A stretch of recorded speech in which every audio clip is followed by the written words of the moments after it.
എല്ലാ കൂട്ടുകാർക്കും നല്ലൊരു ദിവസം ആശംസിച്ചുകൊണ്ട് നമുക്ക് നേരെ ഇഷിതയുടെയും മഹേഷിന്റെയും ഇന്നത്തെ നല്ലൊരു വിശേഷം കേട്ടാലോ.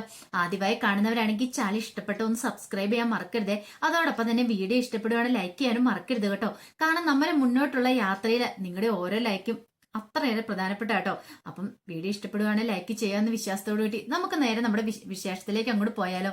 അങ്ങനെ ഇന്നത്തെ വിശേഷത്തിൽ നമ്മൾ കാണുന്നത് ആകെപ്പാട് ടെൻഷൻ അടിച്ച് ഐസുവിന്റെ ഫ്രണ്ടിൽ മനസ്സിന് നിൽക്കുകയാണ്. അപ്പോഴേക്കും മാധവ് അങ്ങോട്ട് വന്നു. മാധവിനെ കണ്ടതും മനസ്സിന് പറഞ്ഞു, എടാ മോനെ, ഇങ്ങോട്ട് കൊണ്ടുവരേണ്ട ഒരു കാര്യമില്ലായിരുന്നു. ഞാൻ അപ്പോഴേ പറഞ്ഞ വേറെ ഹോസ്പിറ്റലിൽ കൊണ്ടാന്ന്.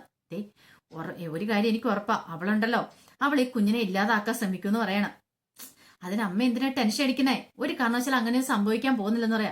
അത് നീ പറയുന്നല്ലേ, പെണ്ണുങ്ങളുടെ ശാസ്ത്രം നിനക്ക് അറിയത്തില്ല. പക അവളുടെ ഉള്ളിൽ കിടക്കും.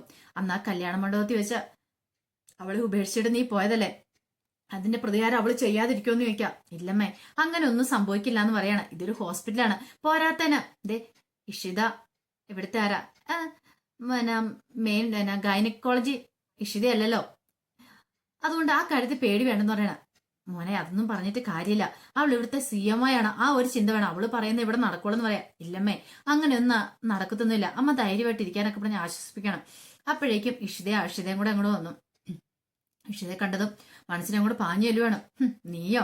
എനിക്കറിയായിരുന്നു നീ മനഃപൂർവ്വം അല്ലേ ദേ ഇവളിങ്ങോട്ട് കൂട്ടിക്കൊണ്ട് വന്നായിരിക്കും എന്റെ കുഞ്ഞിനെ ഇല്ലാതാക്കാൻ വേണ്ടിട്ട്. എനിക്ക് നന്നായിട്ട് അറിയാന്ന് പറയാണ്.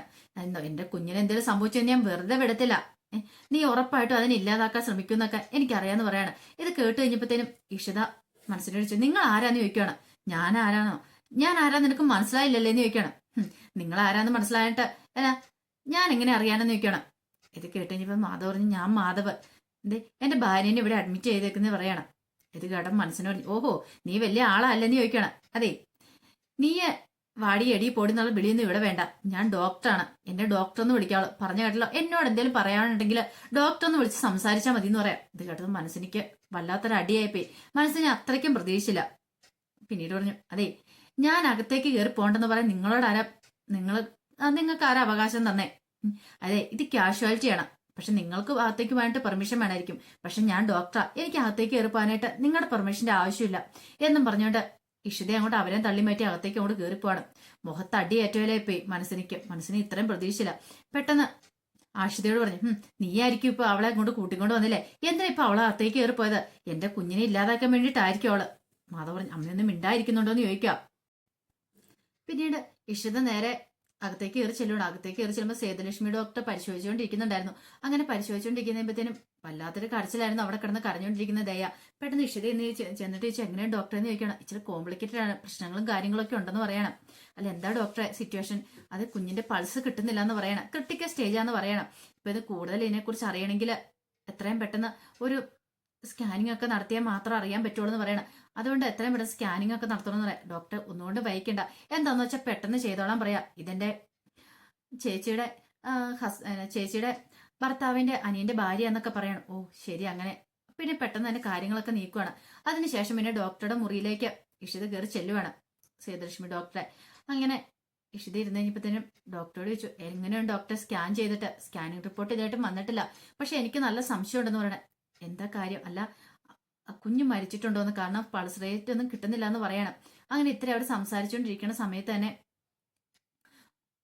ഇതിനകത്തേക്ക് കമ്പ്യൂട്ടറിനകത്തേക്ക് ആ ഒരു റിപ്പോർട്ടൊക്കെ വരുവാണ്. അതിനകത്തേക്ക് നോക്കിക്കഴിഞ്ഞപ്പോ തന്നെ സേതുലക്ഷ്മിക്ക് കാര്യങ്ങളൊക്കെ മനസ്സിലായി.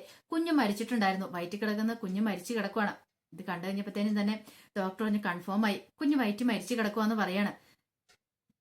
ഇനിയിപ്പോ നമുക്ക് ചെയ്യാൻ പറ്റുന്ന കാര്യം എത്രയും പെട്ടെന്ന് കുഞ്ഞിനെ സർജറി ചെയ്ത് പുറത്തെടുക്കണം. ഇനിയിപ്പോ ഡെലിവറി നടക്കത്തില്ല. അല്ല, ഇത് വീട്ടുകാരോട് പറയണമെന്ന് പറയണം. അത് ശരിയാ, അവരെ വിളിപ്പിക്കാം, എന്നിട്ട് അവരോട് ഈ കാര്യങ്ങളൊക്കെ പറയാന്ന് പറയാണ്. അങ്ങനെ പിന്നീട് എന്ത് ചെയ്യാണ്, ഇഷിത പുറത്തേക്ക് പോയിട്ട് മാധവിനെ അകത്തേക്ക് വിളിപ്പിക്കുവാണ്. അങ്ങനെ മാധവും അമ്മയും കൂടെ അകത്തേക്ക് കയറി വരുവാണ്. അങ്ങനെ അകത്തേക്ക് കയറി വന്നു കഴിഞ്ഞപ്പോഴത്തേനും വല്ലാത്തൊരു ടെൻഷനാണ് മാധവിന്. എന്താ കാര്യം എങ്ങനെയാണെന്നും അറിയത്തില്ലോ. ഈ സമയത്ത് മനസ്സിനെ ആണെങ്കിൽ എന്താ ഏതാന്നൊക്കെ അറിയാൻ വേണ്ടി ഇങ്ങനെ ആകാംക്ഷയോട് ഇങ്ങനെ നിൽക്കുവാണ്. ചോദിച്ചു, ഇതാരാ? ഇതെന്റെ അമ്മയെന്ന് പറയണേ. തൽക്കാലത്തേക്ക് ഇവരോട് പുറത്ത് നിൽക്കാൻ പറയുന്ന പറയാണ്. ഇത് ഇവിടെ മനസ്സിലോട്, ഞാൻ എന്തിനാ പുറത്ത് നിൽക്കുന്നേ? എന്റെ മകനോട് പറയുന്ന കാര്യങ്ങൾ എനിക്കും കേൾക്കണമെന്ന് പറയണം. തൽക്കാലം നിങ്ങൾ പുറത്തേക്ക് നിൽക്കാം, നിങ്ങളോട് പിന്നെ സംസാരിക്കാം, എനിക്ക് ഭർത്താവിനോടാ സംസാരിക്കണ്ടേന്ന് പറയാണ്. പിന്നീട് മനസ്സിനോട് മാധു പറഞ്ഞു, അമ്മ ഒന്ന് പുറത്തേക്ക് നിൽക്കാൻ പറയണം. അങ്ങനെ പുറത്തേക്ക് അങ്ങോട്ട് ഇറക്കി വിടും മനസ്സിനിക്ക് ഒട്ടും ഇഷ്ടപ്പെട്ടില്ല അത്. കാരണം ഇഷിതയും ഡോക്ടർ ഇരിക്കുന്ന സമയത്ത് മാധവിനോടായിട്ട് എന്താ തനിച്ച് പറയാനുള്ളത് എന്നൊരു ചിന്തയാണ് മനസ്സിലുണ്ടായിരുന്നേ. അങ്ങനെ മാധവിനോട് ഡോക്ടർ, അതെ ഞങ്ങൾ പറയുന്ന കാര്യങ്ങൾ ഇനി ശ്രദ്ധയോടെ കേൾക്കണമെന്ന് പറയാം. അല്ല ഡോക്ടർ, എന്തെങ്കിലും പ്രശ്നമുണ്ടോ? എന്റെ ഭാര്യയ്ക്കും കുഞ്ഞിനും എന്തെങ്കിലും പ്രശ്നമുണ്ടോ എന്ന് ചോദിക്കുക. അത് പിന്നെ ഇവിടെ കൊണ്ടുവരുന്നേക്കും നിങ്ങളുടെ കുഞ്ഞ് മരിച്ചു പോയിട്ടുണ്ടായിരുന്നു പറയണേ. എന്താ ഡോക്ടർ പറഞ്ഞേ? അതെ, കുഞ്ഞ് വയറ്റിൽ ഇപ്പോഴും മരിച്ചു കിടക്കുവാന്ന് പറയണം. ഇത് കേട്ടോ ഒരു ഞെട്ടലാണ് മാധവിനുണ്ടായത്. മാധവിന്റെ കണ്ണൊക്കെ നിറഞ്ഞു വന്നു. ഇഷിത പറഞ്ഞു, ഇവിടെ ഇരുന്ന് ഇപ്പൊ സങ്കടപ്പെട്ട് കാര്യമില്ല, എത്രയും പെട്ടെന്ന് അടുത്ത കാര്യം ചെയ്യണമെന്ന് പറയുന്ന ഡോക്ടർ പറഞ്ഞു. അതെ, കുഞ്ഞു മരിച്ചു, ഇനി അമ്മേനെയെങ്കിലും രക്ഷിക്കണം. അധികം വൈകിട്ടുണ്ടെങ്കിൽ അമ്മേനെയും കൂടെ രക്ഷിക്കാൻ പറ്റില്ല. നീക്ക് എന്തു വെച്ചാൽ തീരുമാനിക്കാം. ഡെലിവറി നടക്കത്തില്ല, ഇനി സർജറി വേണ്ടി വരും. എത്രയും പെട്ടെന്ന് തന്നെ സർജറി ചെയ്തില്ലെങ്കിൽ ഞങ്ങൾക്ക് ദയാനെയും കൂടെ രക്ഷിക്കാൻ പറ്റിയെന്ന് വരത്തില്ലെന്ന് പറയാം. ഇത് കേട്ട് കഴിഞ്ഞപ്പോഴത്തേനും ഒരുമാതിരി വല്ലായ്മയുടെ മാധവ് ഇങ്ങനെ അന്തം വിട്ടിരിക്കുകയാണ്. പെട്ടെന്ന് ഇഷിത പറഞ്ഞു, എന്ത് വേണമെന്ന് മാധവ് പറഞ്ഞോ? നിങ്ങളുടെ ഇഷ്ടം പോലെ എന്താണെന്ന് ചെയ്യാം. നിങ്ങൾക്ക് ഈ ഹോസ്പിറ്റലിൽ ചെയ്യാൻ താല്പര്യം ഉണ്ടെങ്കിൽ പറഞ്ഞേരെ. അതിൽ ഫോർമാലിറ്റീസ് ഒക്കെ ഉണ്ട്, സമ്മതപത്രമൊക്കെ ഒപ്പിട്ട് തരണമെന്ന് പറയണം.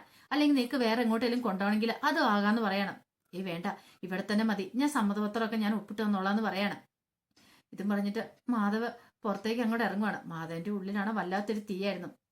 ആ സമയം മാഷും കുറച്ച് പ്രായമായ ആൾക്കാർ, അപ്പാർട്ട്മെന്റിലെ കുറച്ച് പ്രായമായ ആൾക്കാരൊക്കെ താഴെ ഇങ്ങനെ കുറച്ച് ഇരിക്കുന്ന സ്ഥലമൊക്കെ ഉണ്ട്, അവിടെ സംസാരിച്ചുകൊണ്ടിരിക്കണം. അപ്പൊ മാഷ് പറഞ്ഞു, ദേ പ്രായമായി കഴിയുമ്പോൾ ഇന്നത്തെ കാലത്ത് കാരണന്മാരെയൊക്കെ വൃദ്ധസ്ഥാനത്ത് കൊണ്ടുവിടുക മക്കളെ ചെയ്യുന്നത്.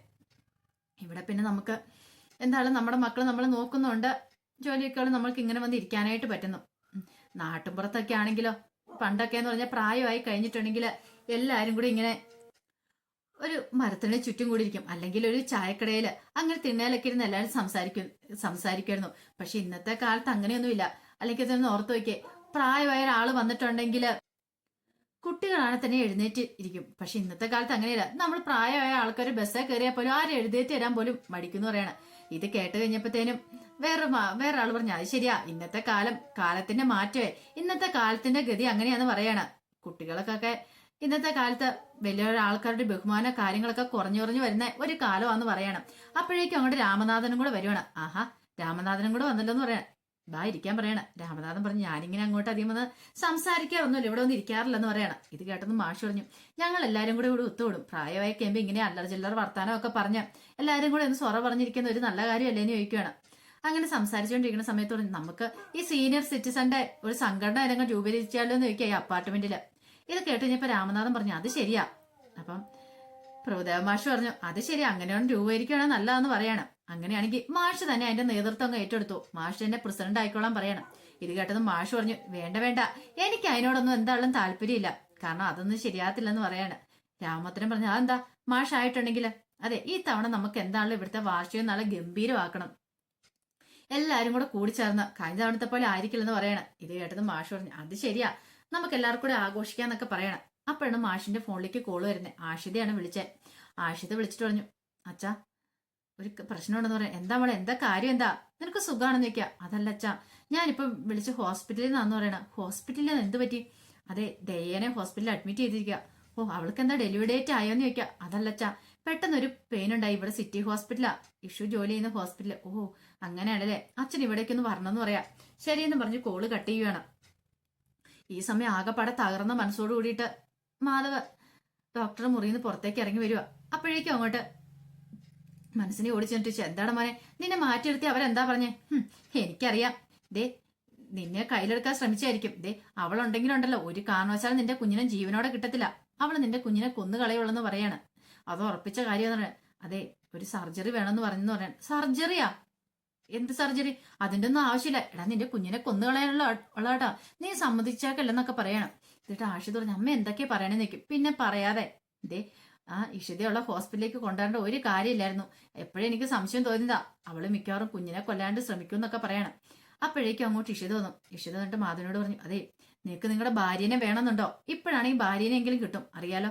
അങ്ങനെ ഉണ്ടെങ്കിൽ പെട്ടെന്ന് പോയി സമ്മതപത്രമൊക്കെ സൈൻ ചെയ്ത് കൊടുക്കുക. ഇനി ഇവിടെ നിന്നിട്ട് കാര്യമില്ല എന്ന് പറയണം, അല്ലെങ്കിൽ നിനക്ക് എന്താന്ന് ചെയ്യാന്ന് പറയണം. ഇത് കേട്ട മനസ്സിന് വേണ്ടി സർജറി ചെയ്യാനായിട്ടാ.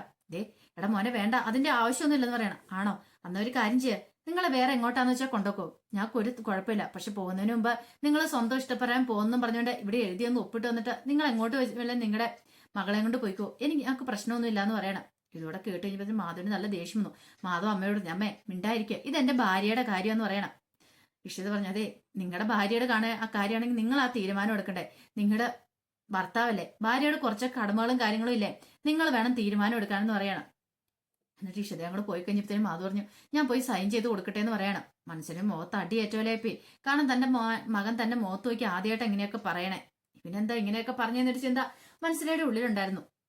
അങ്ങനെ മാധവ് അങ്ങ് സൈൻ ചെയ്ത് കൊടുക്കാൻ പോവാണ്. അപ്പോഴേക്കും ദയനെ കൊണ്ട് അങ്ങോട്ട് വരുവാണ്. അങ്ങനെ സൈൻ ചെയ്ത് കൊടുത്തു കഴിഞ്ഞപ്പോഴത്തേനും ദയ കണ്ണു നിറഞ്ഞ് ഒഴുകുകയാണ്. മാധവിനെ കണ്ടു കഴിഞ്ഞപ്പോൾ ദയക്ക് സാധിച്ചില്ല. സർജറി റൂമിലേക്ക് കൊണ്ടുപോകുന്ന സമയത്ത് മാധവന്റെ കൈ എടുത്ത് പിടിച്ചിട്ട് ദയ പറഞ്ഞു, അതെ ഞാൻ തിരിച്ചു വരും, ഞാൻ മാത്രമല്ല നമ്മുടെ കുഞ്ഞും തിരികെ വരും.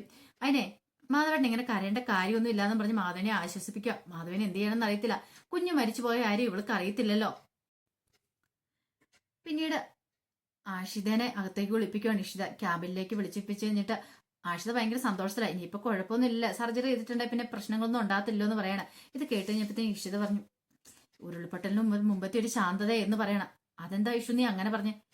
അതാ അങ്ങനെയാണ്, എങ്ങനെ പറയണമെന്ന് എനിക്ക് അറിയത്തില്ല. കാരണം ദയയുടെ കുഞ്ഞ് വയറ്റി വെച്ചതിനെ മരിച്ചെന്ന് പറയണം. നീ എന്താ ഇഷു പറയണെന്ന് ചോദിക്കുക. അതെ, ആ കുഞ്ഞ് ഇവിടെ വന്നപ്പോ തന്നെ മരിച്ചു പോയിട്ടുണ്ടായിരുന്നു പറയണം. പറഞ്ഞു കേട്ടില്ലേ, ചാപിള്ള അങ്ങനെയൊക്കെ തന്നെ പറയാം. അപ്പം മരിച്ച കുഞ്ഞാണ് പുറത്തേക്ക് വരുന്നത്, അതിനെ സർജറി ചെയ്ത് എടുക്കുന്നതെന്ന് പറയണം. ഇത് കേട്ടതും ആഷിതയ്ക്ക് എന്ത് ചെയ്യണമെന്ന് അറിയത്തില്ല, എന്ത് പറയണമെന്ന് അറിയത്തില്ലാത്തൊരവസ്ഥയായിപ്പോയി. വല്ലാത്തൊരു ടെൻഷനൊക്കെ ആയിപ്പോയി. ദൈവമേ ഇനിയിപ്പോ എന്ത് ചെയ്യും? എനിക്കറിയാം ഇതിന്റെ പേരിൽ ഏറ്റവും കൂടുതൽ ക്രൂശിക്കാൻ പെടാൻ പോകുന്ന ആള് ഞാനായിരിക്കും. പിന്നെ ആശ്വസിച്ച് പിന്നെ അത് കഴിഞ്ഞെന്ന് പറഞ്ഞിട്ടുണ്ടെങ്കിൽ അറിയാലോ, നമ്മുടെ അച്ഛനും അമ്മയൊക്കെ ക്രൂശിക്കപ്പെടും. നമ്മൾ എന്തോ ചെയ്തിട്ടാന്ന് പറഞ്ഞുകൊണ്ടായിരിക്കും എന്ന് പറയണം. അങ്ങനെ ആകെപ്പടെ തകർന്ന് മനസ്സോട് വിട്ടാണ് ആഷിത പുറത്തേക്ക് ഇറങ്ങുന്നത്. അങ്ങനെ ഇറങ്ങി കഴിയുമ്പോഴത്തേനുമാണ് അങ്ങോട്ട് മാഷ് വരുന്നത്. അപ്പം മാഷിനെ കണ്ടതും ആഷിതയ്ക്ക് സങ്കടം സഹിക്കാൻ പറ്റുന്നുണ്ടായിരുന്നില്ല. പെട്ടെന്ന് മനസ്സിനെ അങ്ങോട്ട് വന്നിട്ട് ചോദിച്ചു, നിങ്ങൾ എന്തിനാ ഇങ്ങോട്ട് വന്നേന്ന് ചോദിക്കാം. അത് പിന്നെ ആഷിത എന്നെ വിളിച്ചിട്ടുണ്ടായിരുന്നു, ഇവിടുത്തെ കാര്യങ്ങളൊക്കെ പറഞ്ഞ് ദയനെ ഹോസ്പിറ്റലിൽ അഡ്മിറ്റ് ചെയ്യുന്നു. ഓ അതറിയാൻ വേണ്ടി വന്നായിരിക്കും ഇല്ലേ, നല്ല കാര്യമായിപ്പോയെന്ന് പറയണം. ആഷിത പറഞ്ഞു. അച്ഛൻ വരാനും പറഞ്ഞിട്ട് അങ്ങോട്ട് കൂട്ടിക്കൊണ്ട് പോവാണ് മാഷിനെ. പിന്നീട് അവിടെ നടന്ന കാര്യങ്ങളൊക്കെ പറയാ. എല്ലാം കേട്ട് കഴിഞ്ഞപ്പോഴത്തേനും തന്നെ മാഷിനും വല്ലാത്ത ടെൻഷനായി. ദൈവമേ ഇനി എന്തൊക്കെയാ സംഭവിക്കാൻ പോകുന്നു പറയാൻ പറ്റില്ലല്ലോ. വല്ലാത്തൊരവസ്ഥയായി പോയി മാഷിനും എന്ത് ചെയ്യണമെന്ന് അറിയത്തില്ല. ഒരു പക്ഷെ ഇതിന്റെ പേരിൽ ക്രൂശിക്കപ്പെടാൻ പോകുന്ന തന്റെ മോളായിരിക്കും. ഇനി കുഞ്ഞു മരിച്ചെന്ന് അറിഞ്ഞു കഴിഞ്ഞിട്ടുണ്ടെങ്കിൽ ആ ഒരു ടെൻഷനായിരുന്നു മനസ്സ് നിറയെ ഉണ്ടായിരുന്നേ.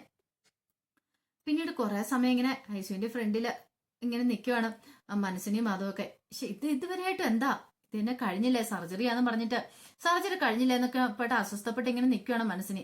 ഇതാ പറഞ്ഞ് ഇങ്ങോട്ട് കൊണ്ടുവരണ്ടായിരുന്ന വേറെ ഏതെങ്കിലും ഹോസ്പിറ്റലിലേക്ക് കൊണ്ടുപോയാൽ മതിയായിരുന്നൊക്കെ പറയണം. മാധവ് പറഞ്ഞ അമ്മയൊന്നും മിണ്ടാതിരിക്കുന്നുണ്ടോ. മാധവ് ആപ്പാടെ തകർന്നിരിക്കുക. മാധവന് അറിയാലോ കുഞ്ഞിനെ കിട്ടാൻ പോകുന്നില്ലെന്ന്. അപ്പോഴേക്കും ഡോക്ടർ ക്യാബിന് തുറങ്ങുന്ന അങ്ങോട്ട് ഇറങ്ങി വന്നു. സർജറി കഴിഞ്ഞു, കുഴപ്പമില്ല, അമ്മ സുഖമായിട്ടിരിക്കുന്നു, കുഴപ്പമൊന്നുമില്ല എന്ന് പറയണം. ഇത് കേട്ട മനസ്സിന് രക്ഷപ്പെട്ടു എന്ന രീതിയിലായിരുന്നു. അതെ ഇന്നെന്താണെങ്കിലും കിടക്കട്ടെ എന്ന് ഐസിയിലേക്ക് മാറ്റും, പിന്നീട് നാളെ എങ്ങാനും വാർഡിലേക്ക് മാറ്റും എന്നൊക്കെ പറഞ്ഞിട്ട് അകത്തേക്ക് അങ്ങോട്ട് കയറി പോകണം. ഭാഗ്യം രക്ഷപ്പെട്ടു. എന്താണെങ്കിലും വേറെ പ്രശ്നങ്ങളൊന്നും ഉണ്ടായില്ലോ, അമ്മയ്ക്കും കുഞ്ഞിനും കുഴപ്പമൊന്നും ഇല്ലാന്ന് പറഞ്ഞുകൊണ്ട് മനസ്സിന് നേരെ മാധവന്റെ അടുത്തേക്ക് വരുവാണ്. പക്ഷെ മാധവന് അറിയത്തുള്ളൂ കുഞ്ഞ് നേരത്തെ മരിച്ചു പോയതാന്നുള്ള കാര്യം. അപ്പൊ അതിന്റെ വിശേഷങ്ങളൊക്കെയാണ് കണ്ടത്. ഇതിന്റെ ബാക്കി വിശേഷങ്ങളുമായിട്ട് വൈകുന്നേരത്തെ പ്രൊമോയി വരാട്ടോ. ഒരിക്കൽ കൂടി എല്ലാവർക്കും നല്ലൊരു ദിവസം ആശംസിച്ചോണ്ട് നിർത്തുന്നു. നന്ദി.